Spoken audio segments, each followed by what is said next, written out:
आध्यात्मिक प्रगति हो रही है कि नहीं, कैसे समझें? प्रवचनकार स्वामी सत्यरूपानंद। प्रश्न: आध्यात्मिक जीवन में हमारी प्रगति नहीं हो रही है। यदि हो रही है तो कैसे इसे समझें? यदि नहीं हो रही है तो किसके सहारे उन्नति करें? उत्तर: आध्यात्मिक जीवन में हमारी प्रगति हो रही है। इसका सबसे बड़ा प्रमाण पत्र है कि आप इस भक्त सम्मेलन में आए हैं। नहीं तो क्यों आते आप पैसे देकर आए हैं, इतना समय यहाँ दे रहे हैं। इसका अर्थ है कि आपकी इसमें रुचि है। आध्यात्मिक जीवन में प्रगति हो रही है कि नहीं हो रही है, इस ओर दृष्टि नहीं रखनी चाहिए। दृष्टि इस ओर रखनी चाहिए कि प्रगति करने के लिए जो करना चाहिए हम वह कर रहे हैं या नहीं कर रहे हैं। जैसा गुरु ने बताया है उस प्रकार से साधना करने से आध्यात्मिक उन्नति होगी। आध्यात्मिक जीवन में यदि आप उन्नति चाहते हैं तो अपने आप से पूछिए कि क्या मूल्य दिया है उसके लिए। जीवन में आज जो उपलब्धियां, जो धन आपने संचय किया है, जो सम्मान आपने संचय किया है, जो मकान संपत्ति आपने खरीदी है, कितने वर्ष लगे उसमें, कितने वर्षों के साथ आपने उसके लिए अपने जीवन का सर्वस्व दे दिया। किसी को खाने पीने का समय नहीं है, बच्चों के लिए समय नहीं है, किसी को शादी ब्याह में जाने का समय नहीं है, नया मकान बनाना है, नई गाड़ी खरीदनी है। इस प्रकार आपने जीवन का सर्वस्व लगा दिया, तब आपको यह सांसारिक उपलब्धि मिली।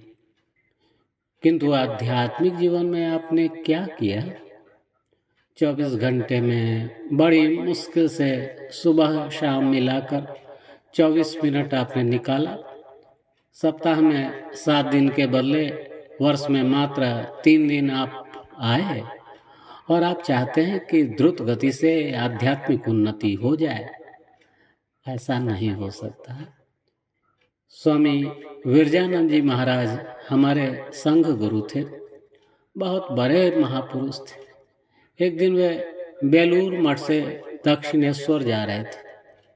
उसी समय हमारे संघ के एक बहुत बड़े साधु स्वामी बोधात्मानंद जी महाराज, जो ब्रह्मचारी प्रशिक्षण केंद्र के प्राचार्य थे, तब मठ में इतनी सुविधाएं नहीं थी।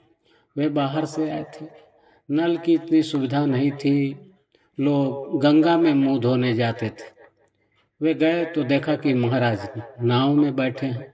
उन्होंने प्रणाम किया। इतना बड़ा सौभाग्य, उन्हें विरजानंद जी महाराज के साथ जाने का सौभाग्य मिले तो क्या कहना। उन्होंने पूछा, महाराज आपकी कृपा हो तो मैं भी साथ में चलूं। वे साथ में जाने लगे।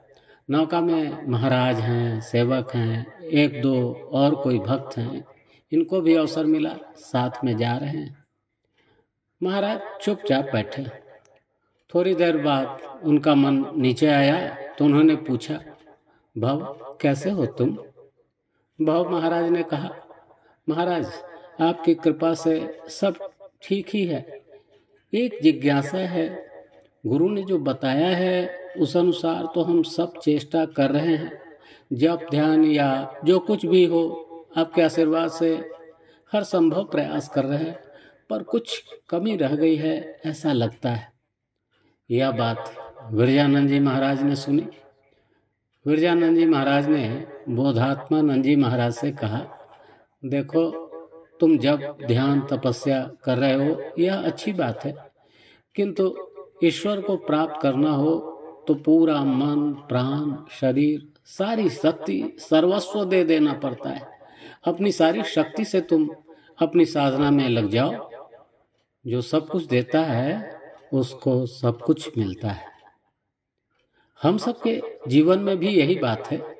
इसी प्रकार आध्यात्मिक जीवन में भी प्रगति कैसे हो, उसके लिए नियमित जो उपाय हैं उन पर अधिक ध्यान देना चाहिए। जीवन को कठिन मत बनाइए कि उसने मुझे यह कहा, उसने किसी को मेरे पीछे लगा दिया। गुरु के द्वारा प्रदत्त निर्देशों का पूरी निष्ठा और ईमानदारी के साथ पालन कीजिए, आध्यात्मिक प्रगति समझ में आने लगेगी।